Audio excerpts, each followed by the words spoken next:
और ऐसे में न्यूज स्टेट के बड़े सवाल, मंत्रिमंडल गठन की बारी, किसकी कितनी हिस्सेदारी, घटे यूपी के सांसद, हिस्से में आएंगे कितने मंत्री पद, सहयोगियों का साथ विश्वास जरूरी, बीजेपी की मजबूरी, यूपी में एसपी कांग्रेस भारी, मोदी किसे देंगे नई पारी, विपक्षी जातियों में उलझाएंगे, मोदी समीकरण साध पाएंगे। इन सवालों के साथ मेहमानों से करेंगे चर्चा और हमारे साथ मेहमान जुड़े हैं। सबसे पहले परिचय करवा देते हैं मेहमानों का। हमारे साथ प्रशांत कुमार उमराव जी जो कि प्रवक्ता बीजेपी जुड़े हैं, डॉक्टर सुधा मिश्रा जी प्रवक्ता कांग्रेस और तारिक खान जी प्रवक्ता समाजवादी पार्टी। आप तीनों मेहमानों का स्वागत है। प्रशांत उमराव जी, विपक्ष कह रहा है कि सतरंगी है ये गठबंधन, जिसे बहुमत मिला है, अपने में ही उलझे रहेंगे, काम नहीं हो पाएगा और बस मंत्रालयों की लड़ाई चलती रहेगी। देखिए, कांग्रेस पार्टी लगातार 10 साल सत्ता में बाहर रहने के बाद भी तिहाई के अंक में नहीं पहुंच पाई है। और हम लोग जब 10 साल सत्ता से बाहर रहे, हम लोग पूर्ण बहुमत लेकर के आए 2014 में, और ये लोग 10 साल सत्ता में रहने के बाद भी किसी तरीके से 99 तक पहुंच पाए हैं।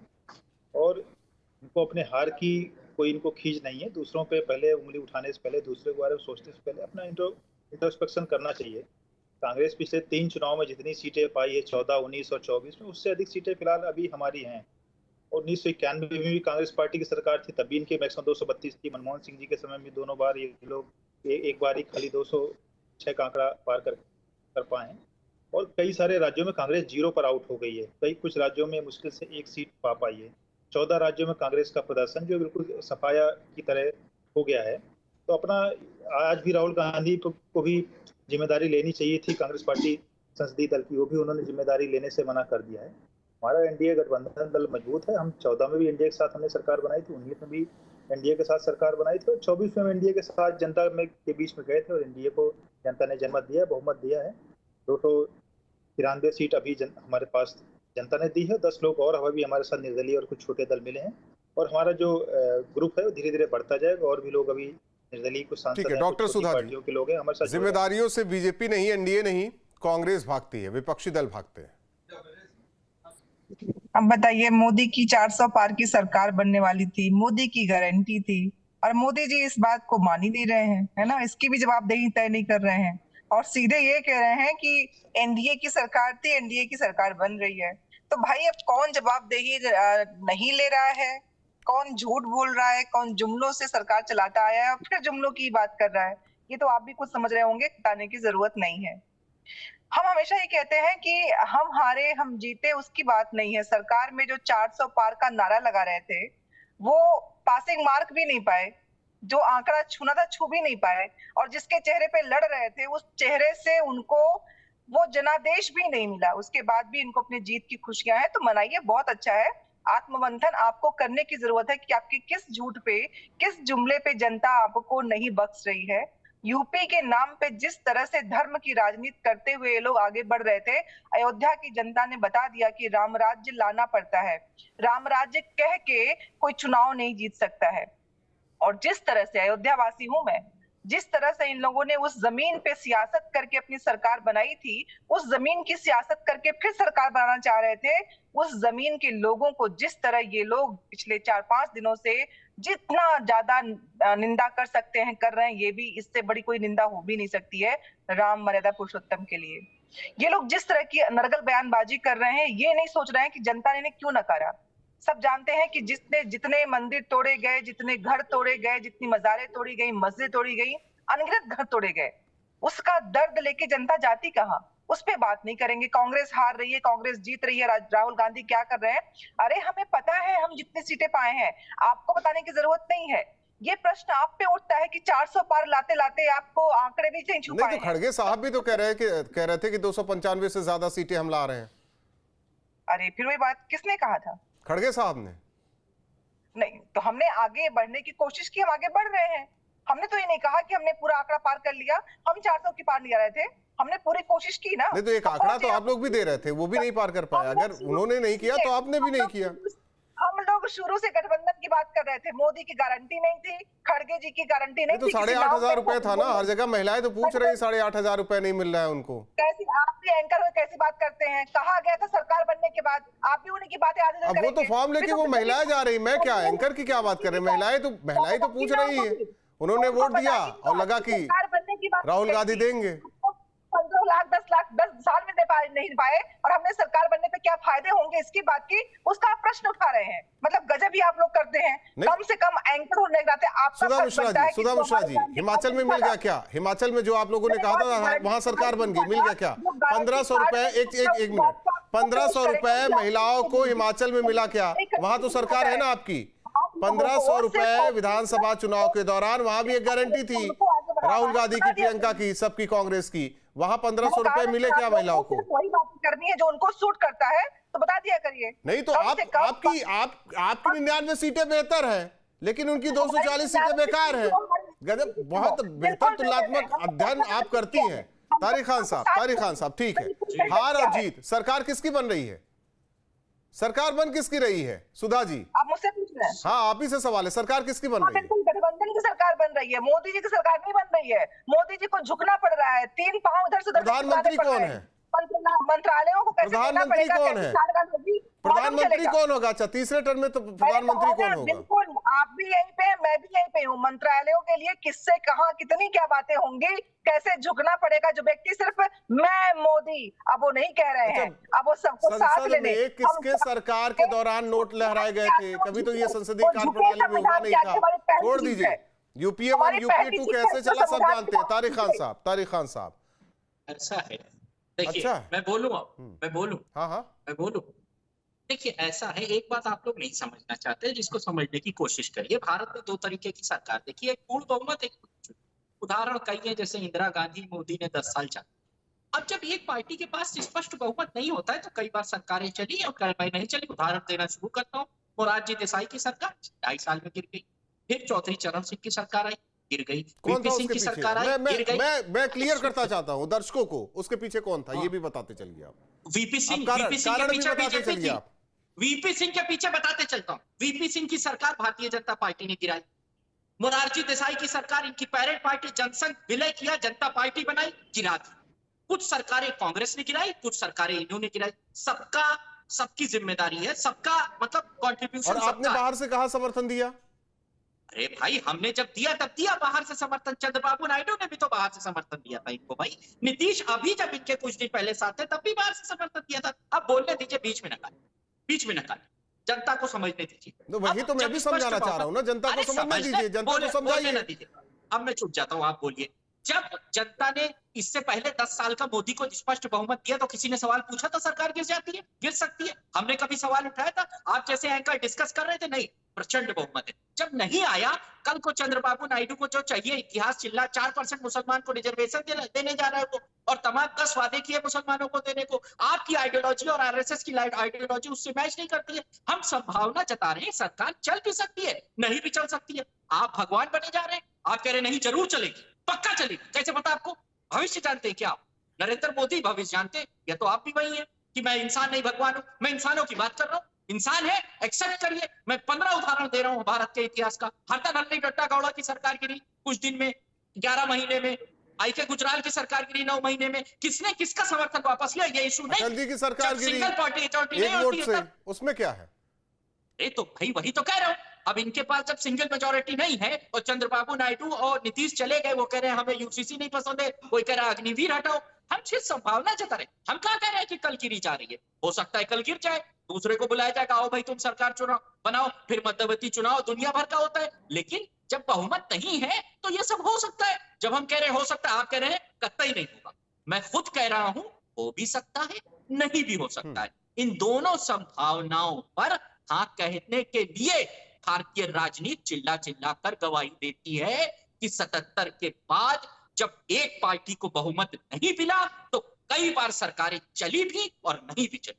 दोनों उदाहरण चिल्ला चिल्ला के गवाही देते हैं। मनमोहन वाजपेयी ने कोalition गवर्नमेंट चलाई, उससे पहले कई उदाहरण हैं कि कोalition गवर्नमेंट नहीं चली। मैं सिर्फ कह रहा हूं दोनों संभावनाओं को हाँ के साथ लेके चलिए। आप कह रहे हैं नहीं, मोदी मजबूत है, जरूर चलेगी। मैं कह रहा हूं चल भी सकती है, नहीं भी चल सकती। इतना कहने संशय। में इतनी आपत्ति क्यों है? शांत उमराव जी, विपक्ष का संशय भी ये दूर करना जरूरी है। तभी संशय दूर होगा जब 5 साल सरकार आराम से चल जाएगी। देखिए, इनकी वैचारिक कंगालता है कि एक खाली इतने सपने देख रहे हैं कि खाली हमारी सीटें कम हो गई, इसी में इनको प्रसन्नता हो रही। ये कहीं सरकार बनाने के कहीं भी करीब भी नहीं आ रहे, उसका इनको दुख नहीं है। और हम आज 10 साल नहीं, उन्होंने लगातार कहा कि सत्ता में देखिए रहने के सरकार नहीं चल बावजूद पाएगी तो दूसरा ऑप्शन तो है ही, फिर दूसरी पार्टी को बुलाया जाएगा कि आप आइए, अपनी मेजॉरिटी दिखाइए, हमें संख्या बल बताइए, आपको हम निमंत्रण देते हैं। उम्मीद उन्हें भी है, किधर से छिटके उधर चले गए। भाई देखिए, हमारे साथ तो लोग अधिक जुड़ रहे हैं। 293 हम लोग जीत के आए, 10 लोग और जुड़ गए। कांग्रेस इंडिया अलायंस के साथ तो लोग छूटने लगे। पहले दिन रिजल्ट आने के अगले दिन ही आम आदमी पार्टी अलग हो गई। अभी कितने दल इनके साथ अलग होंगे? हमारे तो लगातार रिजल्ट के बाद से बढ़ रहे हैं। और 10 लोग और जुड़े हैं, उनका नाम बता दें जरा, हम लोग भी जान लें। आम आदमी पार्टी छोड़ करके चली गई है। और 1999 के बाद जितने भी 10 लोग और कौन जुड़े हैं, हम लोग भी तो जान लें। 10 निर्दलीय है, निर्दलीय जिनकी बात हो। अच्छा। और 2011 के बाद से कांग्रेस पार्टी ने किसी राज्य में सरकार रिपीट नहीं की। हमारी तो 10 से अधिक सरकारें हम जहां एक बार लाते हैं हम रिपीट करते हैं। तीसरी बार, ये 40 साल के बाद पहली बार, तीसरी बार लगातार कोई प्रधानमंत्री बन रहा है। कांग्रेस पार्टी क्यों नहीं रिपीट कर पाती की सरकार में? समाजवादी पार्टी क्यों कभी नहीं रिपीट कर पाती? क्योंकि एक बार ही जनता इतनी आ जाती है, तो हम लोग तो जनता लगातार बहुमत देने काम कर रही है। क्यों इतना इरिटेट हो रहे हैं भाई? ये कोई आपकी सरकार थोड़ा बन गई है। इतनी गुंडागर्दी इरिटेट नहीं हो रही है, इतनी गुंडागर्दी मत करिए। यहाँ पर गुंडागर्दी से ऐसा नहीं हो काम। यहाँ गुंडागर्दी नहीं चलेगी। अभी देखो, आपने सहारनपुर में गुंडागर्दी की है, पुलिस कार्रवाई हो रही है।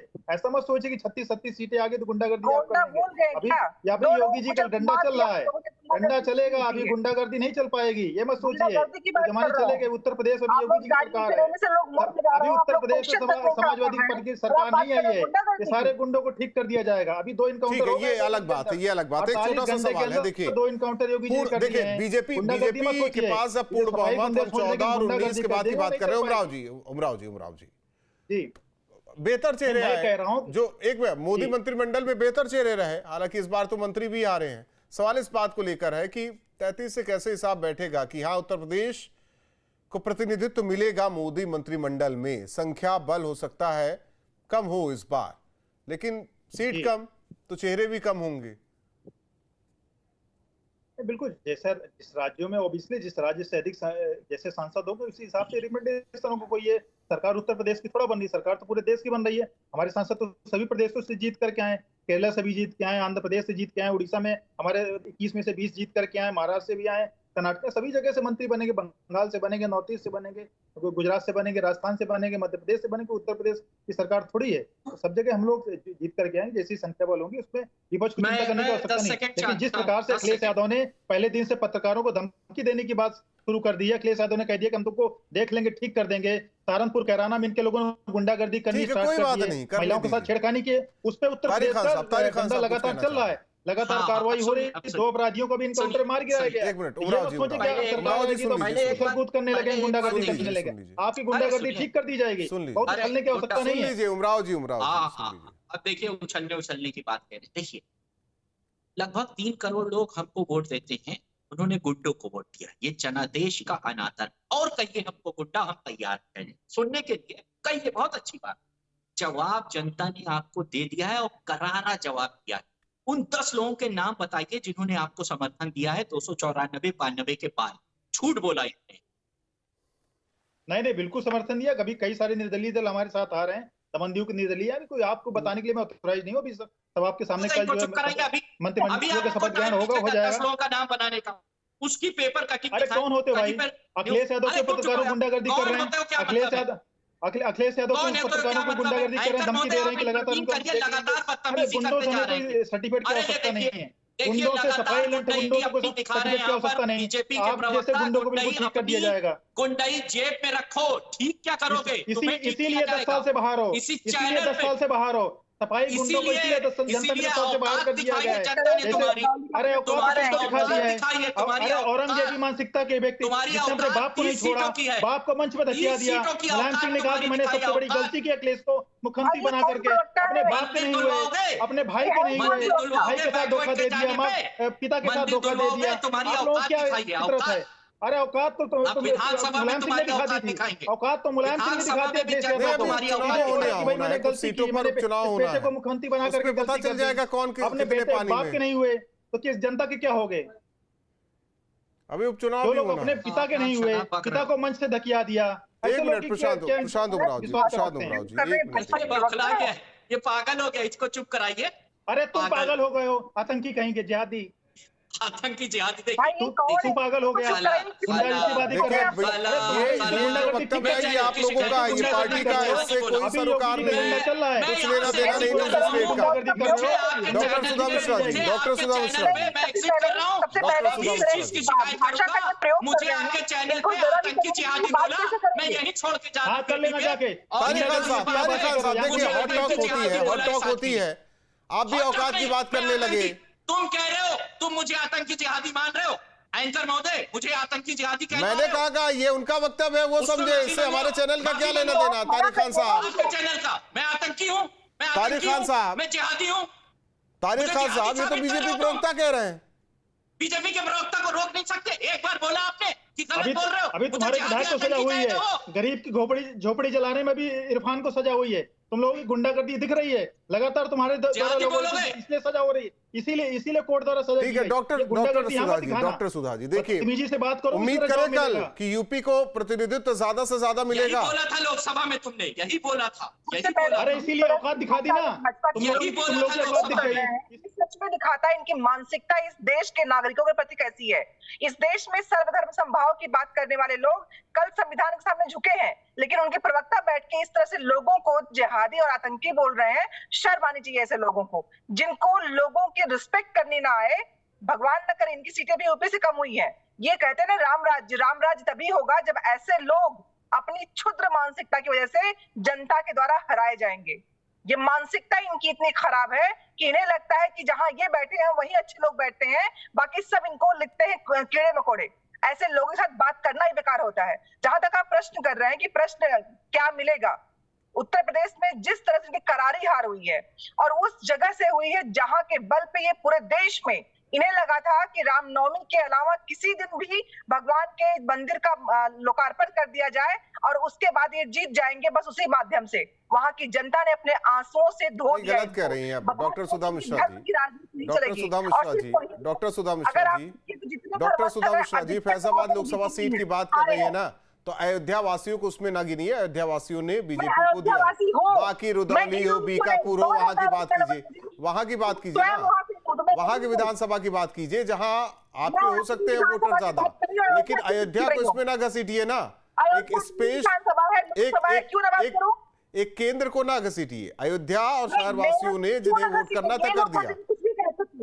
आप क्यों सोशल मीडिया पे जो चल रहा है उसको पढ़कर आप ये बातें कर रही हैं? आप पहले आकलन तो कीजिए किस विधानसभा में कितने वोट किसे पड़े, फिर उसके बाद बात कीजिए। एंकर महोदय, सुधा मिश्रा जी, हमें ना समझाइए, हम तो पढ़ लिख कर बैठते हैं। अब आप पढ़ के आइए या नहीं आइए आप समझिए। करने के पहले अयोध्या राम मंदिर, अयोध्या राम मंदिर, अयोध्या, वहां से तो निकलिए आप, और सीटों की बात कर लीजिए। बोलने वाले नहीं, अयोध्या वासियों को दिक्कत नहीं हो रही है। अयोध्या वासियों को क्या दिक्कत नहीं होगी क्या? अयोध्या वासी ये नहीं कहेंगे हमने किसको वोट किया है, गठबंधन को वोट किया, तो ये सुनने के लिए मिल रहा है। आप कहाँ ये बात इन बातों में पड़ गई? आप डॉक्टर भी लिखती हैं, आप कांग्रेस की प्रवक्ता भी हैं। जरा पढ़ लिख कर, जरा आधार के आधारित जो वाकई पढ़ लिख कर जो उसका आधार, उस पर बात कीजिए। फैजाबाद लोकसभा सीट की बात कर रहे हैं, फिर राम मंदिर, फिर अयोध्या, राम भक्त, इसी में उलझी रहेंगी क्या? इससे बाहर निकलिए। अब तो सीट तो बढ़ गई, अब तो सीट बढ़ गई। नहीं, आप कौन होती है फिर? आप कौन होती हैं? आप एक पार्टी की प्रवक्ता हैं, ना कि अयोध्या को लीड कर रही है आप, ना कि वहां के लोगों को लीड कर रही है आप वोटर्स, या ये वोटर्स का वो जनादेश को वो नहीं है, आप दाता नहीं बता रही है। ये शर्मनाक नहीं है वहां के वोटर्स के लिए। गजब की बात कर रहे हैं डॉक्टर सुधा मिश्रा जी। आप तरफ पढ़ने लिखने पे आ गए, आप भाजपा के प्रवक्ता हैं क्या? मैं तो वही कह रहा हूं, आप क्या अयोध्या की प्रवक्ता है क्या? आप अयोध्या की प्रवक्ता है, आप बार बार घूम फिर कर वहीं चली जा रही हैं। अयोध्या वासी बार बार कह रहे हैं कि हमने वोट किया, जिसे करना था वोट किया। आपके इंडी गठबंधन के सांसद कह रहे हैं कि हम राम भक्त हैं, लेकिन आप घूम फिर कर वही हैं। आपको समस्या है इससे? उमराव जी, मैं हूँ अयोध्यावासी। उमराव जी, जी गजब लोग हैं मेरे यहाँ पे। डॉक्टर भी अयोध्यावासी होने में आधारहीन बातें ना कीजिए ना, तर्कों के साथ बात कीजिए। मैं तर्कों से बात कर रही हूँ। आप कौन होते हैं बताने वाले कि मैं अयोध्यावासी नहीं बोल सकती हूँ? बोलिए, आपको जो बोलना है, आपको जो बोलना है बोलिए, लेकिन यहां गलत बोला जाएगा मैं उसे काटूंगा। प्रशांत उमराव जी, उम्मीद करें 14 और 19 के बाद 24 में हमें नहीं लगता कि मोदी मंत्रिमंडल में यूपी के चेहरे ज्यादा होंगे। देखिए, मैंने जैसे बताया कि अब चूंकि पूरे देश से सांसद जीत करके, जिस राज्य से जैसे जीत करके आएंगे सहयोगी दल के सांसद हैं उनके हिसाब से रिप्रेजेंटेशन दिया जाएगा। जब पहले अधिक थे तो उत्तर प्रदेश से 7-7, 8-8 मंत्री होते थे, बाकी राज्यों से कम होते थे। अब चूंकि बाकी राज्यों से जीत करके आए तो उन राज्यों का रिप्रेजेंटेशन होगा, वो तो सभी को हमें प्रतिनिधित्व देना पड़ेगा ना। सरकार तो केवल ये उत्तर प्रदेश की नहीं, पूरे देश की सरकार है, पूरे चाहे पूरब से लेकर पश्चिम तक, उत्तर से लेकर मेरा सवाल नहीं, विपक्ष का सवाल है कि आप सहयोगियों के बीच उलझे रहेंगे। आप मतलब जो भी यूपी से जीत के गया है उसका भी ख्याल रखा जाएगा, या जाति समीकरण भी बैठाने की कोशिश होगी? सभी समीकरण रखे जाएंगे, उत्तर प्रदेश से भी बनेंगे, सभी जगह से बनेंगे। और अयोध्या विधानसभा में हम जीते हैं, बाकी राज्यों में हमें बाकी विधानसभाओं में कम वोट मिले हैं, तो उसमें कोई इसे झूठ फैलाने की आवश्यकता नहीं है। बाकी हार जीत लगी रहती है, इसमें कोई इतनी हार से इतने क्यों या जीत से कोई हम लोग ऐसा थोड़ा कि इतरा जाते हैं कि आप कुछ सीटें इस बार पा गए देखते हैं उछलने लगे। भाई सरकार थोड़ा बदल गई है, सरकार तो हमारी है, एनडीए की सरकार है, मोदी जी प्रधानमंत्री। आप अपना अपना देखिए कि आप लोग किस तरह सरकार में आ सकते हैं। बाकी जगह से तो आप लोग हार जा रहे हैं, बाहर हो जा रहे हैं। उड़ीसा में हम लोग पूर्ण बहुमत की सरकार पहली बार बना रहे हैं, आंध्र प्रदेश हमारी एनडीए की सरकार बन रही है। 10 सेकंड में कहिए जो कहना है, वक्त कम है, आपकी सीटें करना आ भी गई तो आपकी सरकार तो नहीं बन रही ना। सरकार तो मोदी जी की एनडीए की सरकार है, पहले उमराव जी, एक मिनट, आज एनडीए की सरकार है। 10 सेकंड। एक तो बात है कि मैं आतंकवादी और जिहादी, मुझे कहा गया आपके चैनल को ये चीज एंडोर्स नहीं करनी चाहिए। मैंने साफ स्पष्ट कर दिया, हमारा कुछ लेना देना नहीं है। आप भी उनकी औकात देख रहे थे, उन्होंने आपको अपशब्द कहा, हमारा कोई, ये आप लोगों का अपना निजी वक्तव्य है। मुझे मेरी औकात दिखा देते, मुझे आतंकी और जिहादी तो ना कहते। मुझे कहा है आपका चैनल को ऐसी चीजें एंडोर्स नहीं करनी चाहिए, मगर आप कर रहे हैं। नहीं तो क्या मैं माफी मांगू? तारिक खान साहब, मैं माफी मांगू? आपने उनसे कहा कि आपने गलत बोला, मैं माफी मांगू? जब आपने गलत कहा तब मैंने नहीं कहा। मैंने बार बार कहा हमारा कोई लेना देना नहीं है। मैंने बार बार कहा हमारा कोई लेना देना नहीं है, आप लोगों का निजी वक्तव्य है। ये आप लोग देखिए कि एक प्रतिष्ठित चैनल पर बैठकर आप लोग किस तरीके से बातें करते हैं। आप लोग की भाषा क्या है, आप लोग की मर्यादा क्या है, ये आप लोग तय कीजिए। हमारा हम नहीं आते करने बैठे, कोई जज नहीं है या वकील नहीं है। बहुत बहुत धन्यवाद आप तीनों मेहमानों का हमारे साथ जुड़ने के लिए। हालांकि कल का दिन बेहद अहम, जब तीसरी बार नरेंद्र मोदी प्रधानमंत्री पद की शपथ लेंगे, और सबसे खास उत्तर प्रदेश से कौन कौन से चेहरे मोदी मंत्रिमंडल में, साथ ही साथ सहयोगी दलों के कितने